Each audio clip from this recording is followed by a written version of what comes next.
Okay, just an update on the original 6-layer cell. It's been on charge for 50 minutes. We're still at 180 milliamps. It's on the 10 amp range, and charge voltage was about 3.3. Okay, we got a little motor. Right, disconnecting the charge. And we're holding 2.3 volts there. Right, I'll connect the load. I'll put it on the milliamp range. It's just a check-up on the cell, see how it's going. It's been a while now for the cell. I topped it up with some distilled water and gave it a stir this time, so I'm not sure what's going to do. Alright, here we go. Alright, we've got 80 milliamps and 1.7 volts. Seems to be holding not too bad. It's holding 1.75. The cell still works. Look at the other ones. They're totally, that's the one with the manganese dioxide on it. It's separating from the plate, so I'll say it's consuming the manganese, which explains the strange pinkish colour.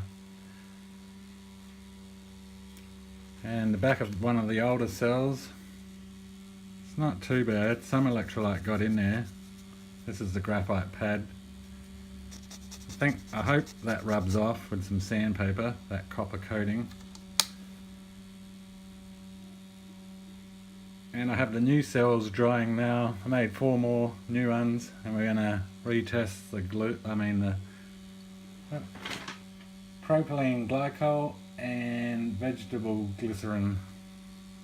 That's what it is. We have 5 grams of zinc sulfate. Still hasn't dissolved out of it, so it's in there. But it's 1 gram under a 2 molar solution. So the original cell's still kicking in. Seems to be working okay. Not bad for just some paper towel.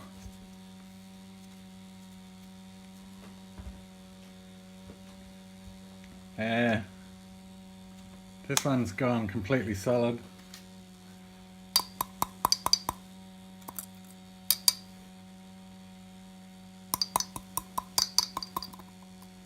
It's turning into like some sort of glass substance.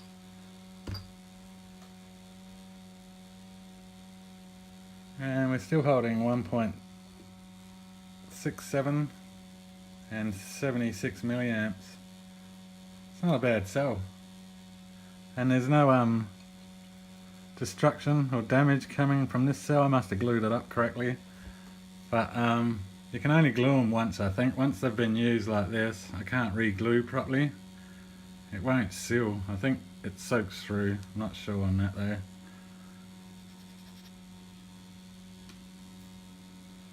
And for the copper, what came off of that one, not too bad. It was ruptured here first, but we pulled it out of the water, and when it dried, this all peeled off.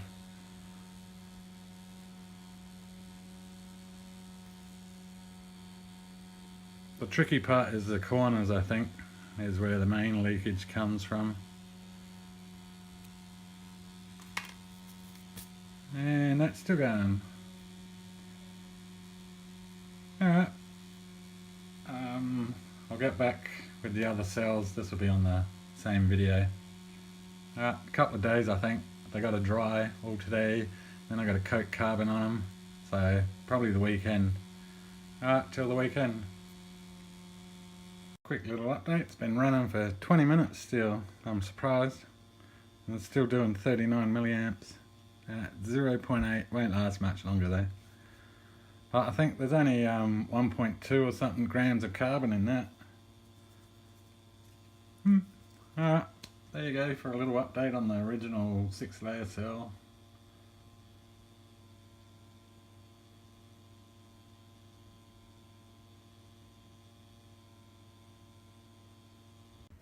Hi there all. Finally managed to make a new tub. This one shouldn't leak, I don't think. Hopefully not. I've put plenty of silicone around it.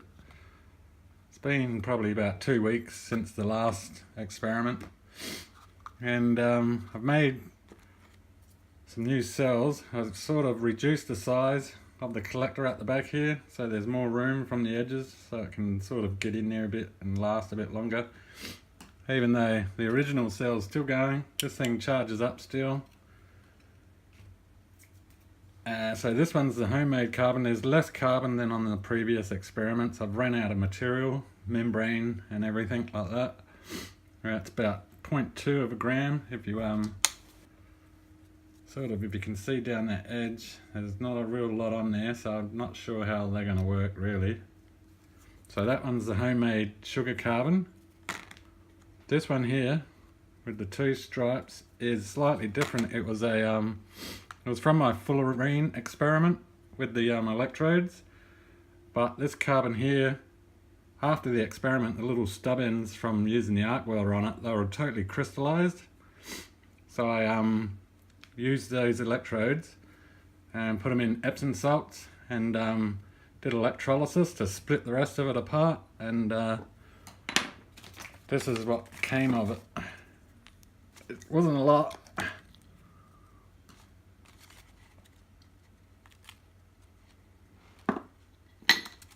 So I'm not sure what this stuff would be. It's graphite, probably mainly separated, but it was totally silver and massive crystals on the end of that after using the arc welder on it.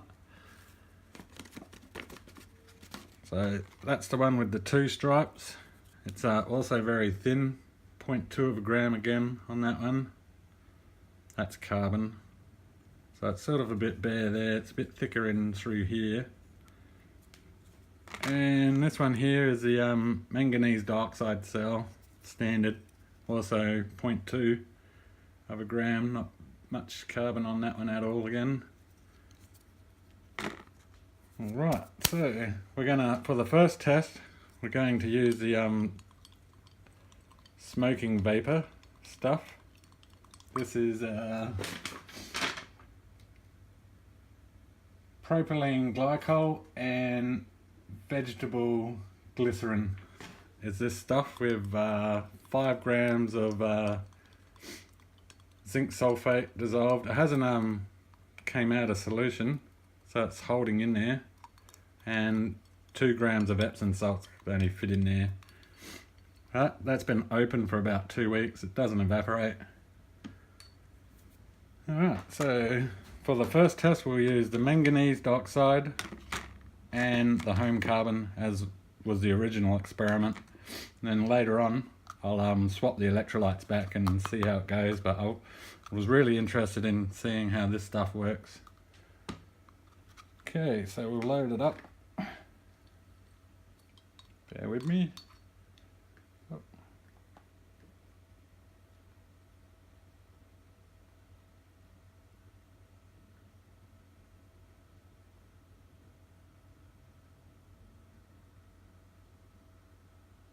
Oh, just enough.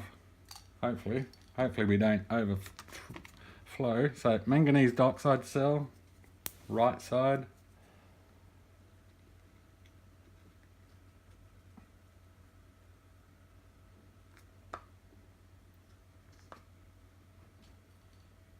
Bit too much in there.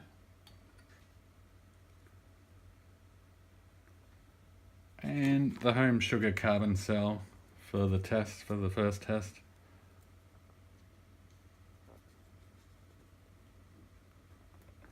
Bit too much in that one.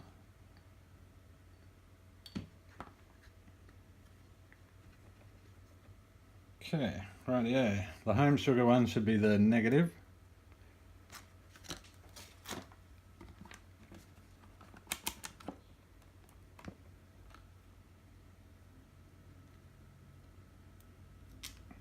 Okay, we're at 0.4 of a volt, which isn't too bad. It's slightly higher. This one here sits at 0.2 or something when it's uncharged. Oh, and before I start, I'd like to say thanks to Kev Woolcroft for mentioning my name in his last video. Thank you, Kev. You're a kind man. Alright, I'll set up the data logger and I'll get back. Okay, we're all set up. It's reading 0.4 on the multimeter and 0.3 on the data logger. I'll set the monitor so we can check out the charge. I'm connecting the charge. Right, we're at 4 volts and only 33 milliamps for the first. It's got to soak in, I guess. So I'll do a 15-minute charge on the first charge. And what I've been doing in between my battery experiments is this little beast. It's the axial flux generator with my modified Tesla turbine on that side, which will power it. Out of my junk collection I've found, that's a bridge rectifier. It's pretty heavy duty actually. I could go probably smaller. It's got 9 coils and 24 magnets, only N32s though, that's all I could afford. And just spinning it by hand like this, it generates 1 amp and 7 volts, which ain't too bad. You can actually feel the load when it's connected with the wires. I connected it to that cell and you can actually totally feel the force. I say it's the back EMF you're feeling there, which is funny because the cells here sort of produce way less back EMF than a mechanical version. So I'd say the electrochemical is much more efficient. Alright, I'll be back in 14 minutes. Yeah, okay, it's been charging for 19 minutes, nearly 20 minutes. I don't know how that slipped by so quickly. I'm going to head off to lunch in a minute. I don't think it's going to be working so well yet. I don't think it's soaking through the membrane quite as easy as a water-based electrolyte. Yeah, we started off at 24 milliamps I think, and it only slightly went up to 26. So I'll disconnect the charge. We're at 2 volts. Oh, come off. Okay, and I'll swap the data logger over.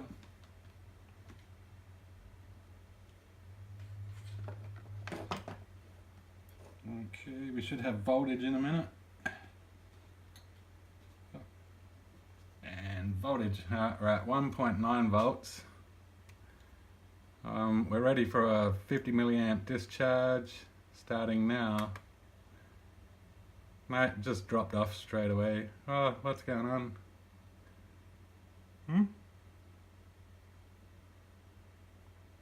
Try again. Mate, 50 milliamps ain't gonna work. Oh, that's the voltage line. Oh, alright, I'll turn off monitoring. Now we'll try it. Nope, still discharges straight off. Alright, I'll let it soak in and I'll get back in about an hour or something, I think. Really not happening there. Alright, I'll be back. Okay, take 2. It's been an hour and a half soaking. So I'll just connect up the charge. First I'll run the data logger. And connecting at 4, we're a little bit higher on the milliamps now. Sort of. Wonder if I should take it up in voltage. We're not increasing by much. It's at 8 volts and it's only 95 milliamps. May need to be soaking overnight perhaps. Huh. Now, that thing had an hour and a half to pop up and it decides to pop up now. Oh. I'll back the milliamps off just in case I cook the cell. Alright, that's about where we normally are on the analog. Oh, we can go up probably a little bit more. We're about there. We're at 35 milliamps. I'll give it 15 at this and we'll see if it's working. At least the tub's not leaking. We still have the same electrolyte solution I added. That one's a bit low because I tipped it out too much when I tipped that second one. The original tub, I didn't have enough silicon to take up the, when you cut the tubs, they sort of go in like that. And that's the gap what didn't get filled. So more silicon's best for those. I'll get back. Hi, it's about 13 minutes into charge. It's saying it's 4.3 with the charge voltage, but over the two tubs with this meter, dipping it in the electrolyte solution, it's only 2.5 volts. So we could probably go up slightly until we get 3 volts on that at least.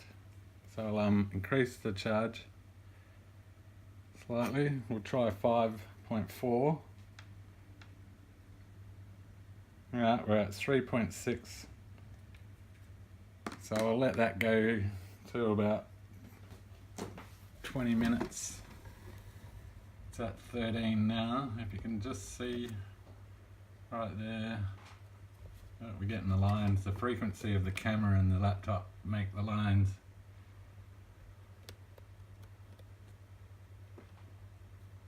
See, if you go too close.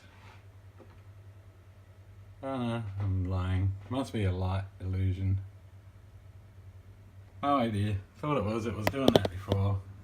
Up close it'd make lines. Further back it'd stop the lines. Wonder if it's electrical interference. Nope. Alright, disregard that.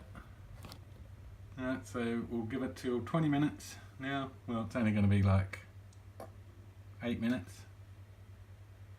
Okay, somewhat over time. 30 minutes has passed. I'll stop the logger.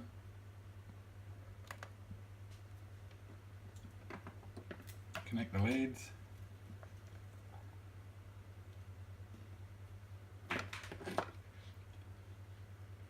I'm not sure if the electrolyte will be getting into that membrane, maybe, depending on the run. We're at 2 volts, so we hold voltage, and we'll see if we can do a discharge now. Well, 50 milliamps is too much. That membrane mustn't be working with this electrolyte. Perhaps it needs to be soaked in water first or something. We'll go for 10 milliamps and starting. Alright, we can manage 10, so somewhat down heaps.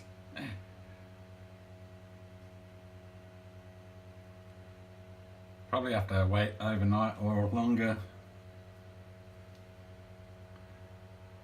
After all that time, the electrolyte wasn't even bubbling. Nothing was happening in there. No colour change. No using it or anything. So we're still holding 10 milliamps. Alright, I'll see how long this one runs for, and then maybe it needs a run before it works properly or something. Alright, I'll get back. Okay, that's the power curve. It did a whopping 1 milliwatt hour after a half hour's charge. But it has a hump in its curve, I've noticed. So it's just a matter of time to let that electrolyte soak through the membrane. If it does. Or the electrolyte solution's not strong enough, or there's not enough carbon on the pads. They're extremely thin. Yeah, the electrolyte gets everywhere. It's turning into flaky powder everywhere. I'm gonna have a clean up. Very messy.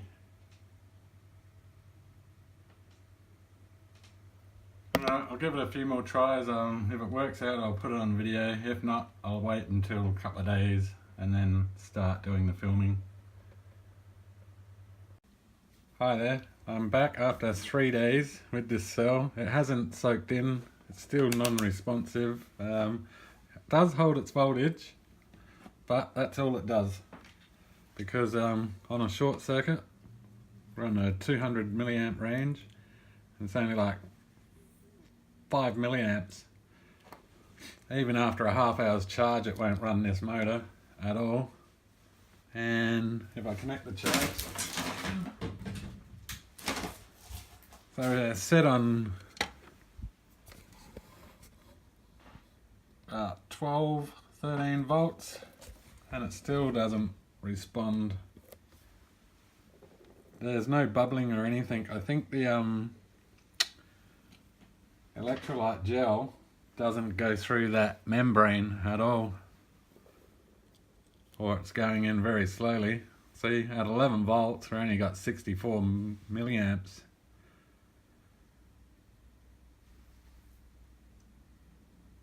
So that's a couple of seconds of charge, and for a short circuit it'll still be only like 11 or 12 milliamps.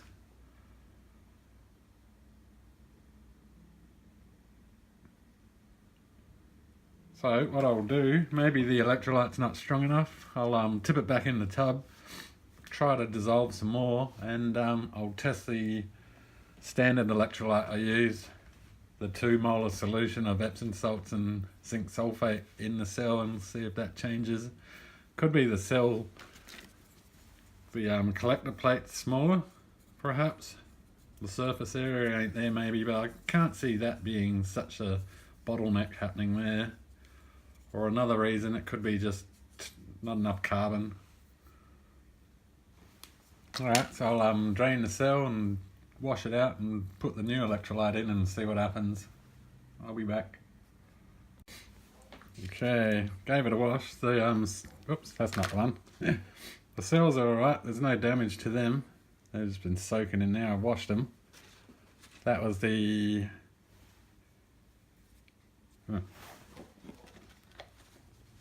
that's the manganese dioxide one, and this one's the home carbon one. I don't think the gel was actually absorbing through that membrane because it's still quite taut. It goes floppy like that one when it's wetting through. So I suspect that if I run the normal electrolyte through it, it will soak it up, and then I can use the gel perhaps. So I'll set that up with the normal standard 2 molar solution and get back.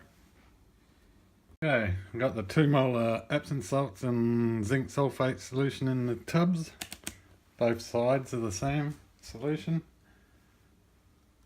Home carbon's on the left side here, negative, and manganese is on this side. Oh, connect it up. Okay, we're still holding, sort of, we dropped in voltage a bit, but we're 35 milli, oh, we're going up, 35 milliamps on a short circuit without a charge. And if I use the same voltage we have now, which was from the last one, well, oh, I'll change the scale. 10 amp range now, should be probably 200 and something. Oh, wow. Oh, we're quite high on voltage, I forgot we're at 12 volts. I'll drop that back down, don't want to kill that cell yet anyway. We're about 4.5. Give it another little bit of a charge. We're 140 milliamps, so the milliamps is already up on that side. Now, bit of a run. We're at 2 volts. 60 milliamps dropping, holding 1.4. So the cell's not damaged, it's the electrolyte's not getting through that membrane. So, out of curiosity, we will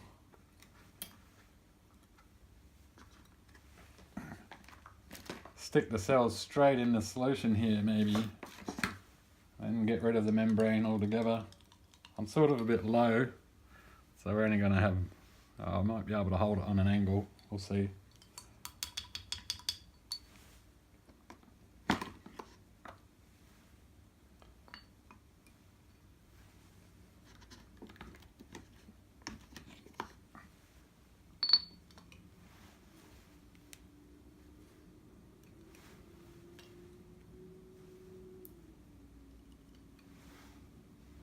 Okay, we're at 1.6 volts, and for a short circuit, I lost my lead. Here it is. Short circuiting, we don't get a register. I think I might have to make it a 2 molar. No, we're still low on milliamps, but and it won't run the motor. I don't think the ions flow too well through that solution. We should probably get a bit more than what we're getting out of it. So you're only 14 milliamps on the same load we just did on that other cell. So maybe bad electrolyte. I'll try making it stronger if it does dissolve, but it doesn't look like it is. And I'll get rid of that. That's the homemade carbon side. Going to test that electrode carbon I separated with electrolysis and the manganese dioxide version. Right, manganese on that side. And the homemade, maybe graphene. Don't know, it was in that reactor chamber and it was all crystallized, so I thought I'd utilize the rest of the stub end and see what we get.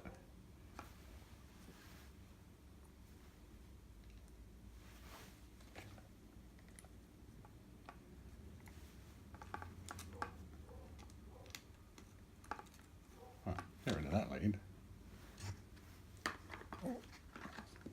Lucky I had the spill tub. Okay, we're down on, but that could be that electrode not soaked in yet. Yeah, for a short circuit, we're at 16. We still beat the gel solution. Give it a bit of a charge.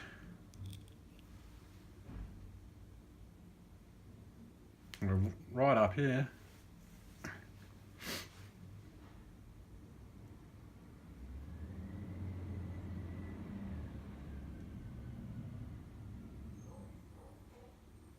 Alright, that's a few seconds.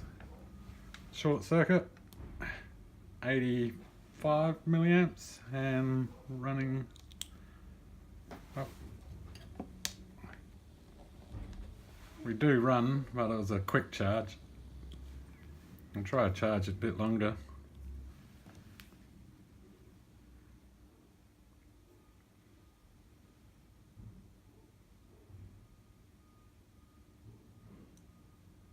At least the voltage is going up, I think, yep, and milliamps is going down. The gel cell, the milliamps just goes up and down, up and down.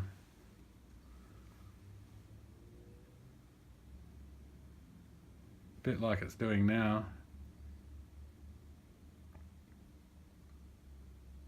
So probably the amount of carbon on there now is probably fully charged. And we got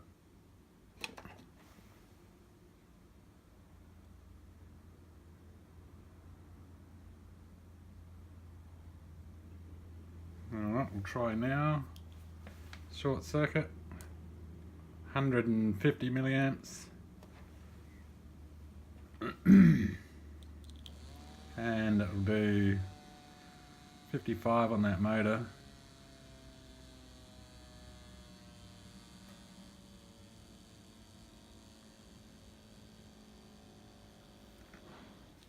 And our voltage is still up high. I'll give it a 15-minute charge and I'll get back.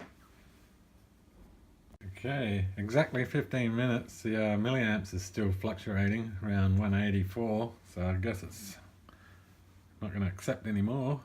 So disconnect that. We're at 2.1 there and 2.2. I've got everything connected. We're ready for a discharge test of maybe the graphene cell and manganese dioxide. So we dropped off a bit, 1.9. holding not too bad. It's only really small amount of carbon on each of those cells. A lot less than the previous tests. Sort of glad this gel doesn't work because it really smells after putting a charge in it. Got this sweet type smell. It's I think that's the propylene glycol that smells sweet, or it could be the vegetable glycerin. Alright, I'll let this run and we'll see how long we get out of, I think it's around about 0.2 of a gram per side. Okay, finished the run. We got 17 milliwatt hours and 14 minutes on a 15-minute charge with about 0.4 or 5 grams of carbon. Not too bad, and the voltage bounce back's quite good. So I'll swap over the graphite based electrode and use the sugar carbon, give it a 15-minute charge, and we'll compare them exactly. Alright, I'll set that up, give it a charge, and I'll be back. Just a quick note, the home carbon's a bit less. We had 180 with the graphite electrode one carbon, and with the home sugar carbon 172. Alright, I'll be back after 15 minutes.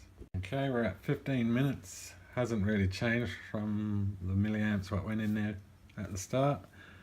That's the home carbon on the left, sugar carbon. And so the last run with the graphite electrode material, we got 17 milliwatt hours. Disconnecting the charger now. Alright, 2.3, 2.2, and we can do a test. So we're going to compare these directly. They have round about the same amount of carbon. Alright, we're about the same voltage as we were with the other one.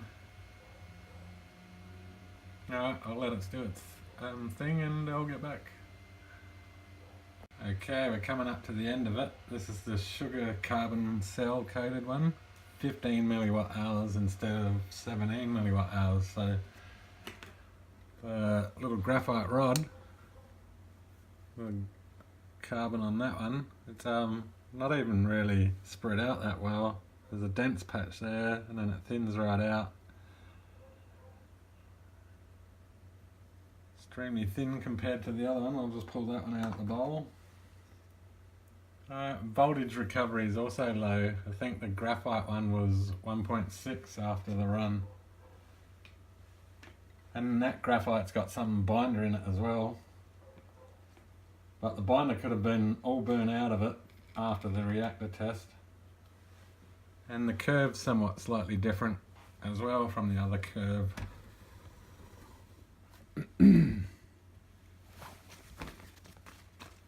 And that's the sugar carbon one. I'll give it a dry. It's actually got some zinc on there, I think.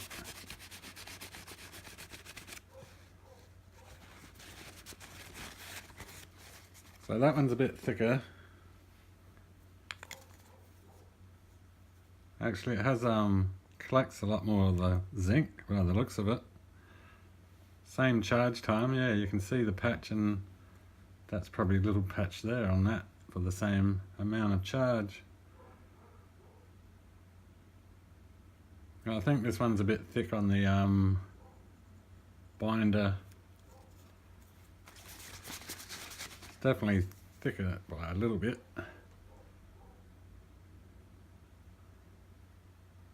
So I think this graphite rod thing's not too bad. Alright, so I'll do the remainders on another video with the zinc sulfate in one tub and Epsom salts on the other. This one sort of got a bit long-winded somehow. And I'll also going to work on that for the rest of the week, and I'll describe that. But compared that to chemical electricity, I'd say the chemical is much more efficient by tenfold. Alright, with that, thanks for viewing.